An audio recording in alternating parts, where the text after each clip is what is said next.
Sa magkakahiwalay na operasyon ng Department of Agriculture, Fertilizer and Pesticide Authority, nasabat ang nasa halos 200,000 pesticide na ibinebenta ng iligal sa ilang lugar sa Quezon City.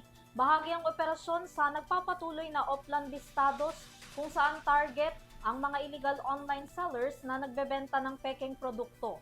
Narito ang aking report. Mas pinagtitibay ngayon ng Department of Agriculture, Fertilizer and Pesticide Authority o FPA ang paghuli sa mga illegal online seller ng agricultural inputs.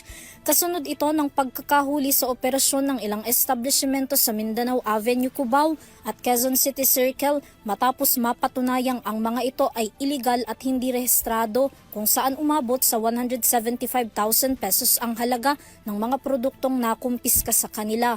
Ayon sa FPA, alinsunod ang mas pinaigting na kampanya sa Oplan Vistados o bantay istrikto sa teknolohiyang abono at pestisidyo sa online selling na nagsasagawa ng investigasyon, ilang linggong cyber monitoring at verification katuwang ang Cybersecurity Investigation and Coordinating Center o CICC ng Department of Information and Communications Technology o DICT at Philippine National Police o PNP.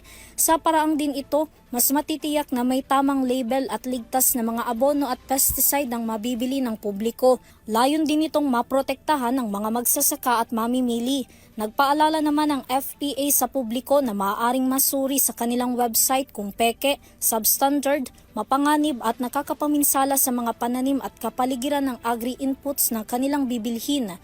Nagbabala naman ang FPA sa mga illegal online seller, distributor at dealers na may mabigat na parusa ang illegal nilang pagbebenta sa publiko. Para sa EuroTV News, Vanessa Cleofas, sumasaludo sa bawat Pilipino.